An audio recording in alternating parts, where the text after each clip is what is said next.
മണൽക്കടത്ത് reels ചെയ്ത് വൈറലാക്കാൻ ശ്രമിച്ച സംഭവത്തിൽ ബിരുദ വിദ്യാർത്ഥി അടക്കം 7 പേർ അറസ്റ്റിൽ.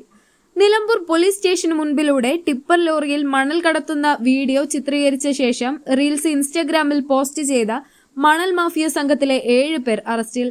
മമ്പാട് ഓടായിക്കൽ സ്വദേശികളായ മറ്റത്ത് ഷാമിൽ ഷാൻ, കാട്ടുമുണ്ട സ്വദേശികളായ വലിയ തൊടിക മർവാൻ, പുളിക്കൽ അമീൻ, വടപ്പുറം സ്വദേശികളായ ചേകരാറ്റിൽ അൽത്താഫ്, ചേകരാറ്റിൽ മുഹമ്മദ് സവാദ്, കണ്ണം തൊടിക അബ്ദുൾ മജീദ്, കരിമടത്തിൽ സഹീർ എന്നിവരെയാണ് ഇൻസ്പെക്ടർ മനോജ് പറയിട്ടയുടെ നേതൃത്വത്തിൽ അറസ്റ്റ് ചെയ്തത്.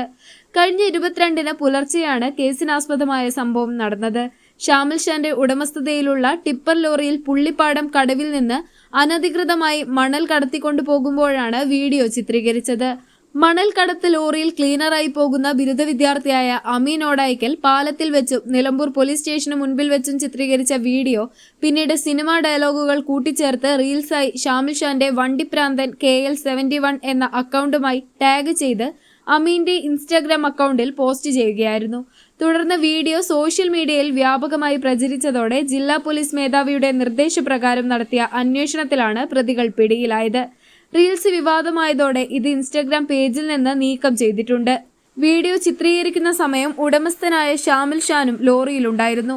അൽത്താഫ്, സവാദ്, മജീദ്, സഹീർ എന്നിവർ ബൈക്കിൽ വഴിയിൽ പോലീസുണ്ടെങ്കിൽ മുന്നറിയിപ്പ് നൽകാനായി ലോറിക്ക് എസ്കോർട്ടായി പോകുകയായിരുന്നു. ഷാമിൽ, അൽത്താഫ് എന്നിവർ മുൻപ് മണൽ കടത്ത് കേസിൽ ഉൾപ്പെട്ടയാളുകളാണ്. ഇരുവരും ഗൾഫിൽ ജോലി തരപ്പെടുത്തി പോകാനിരിക്കെയാണ് പോലീസിനെതിരെ റീൽസ് ചെയ്തത്. വിദേശത്തെത്തിയാൽ പിടിക്കപ്പെടില്ല എന്ന ധാരണയായിരുന്നു പ്രതികൾക്ക്.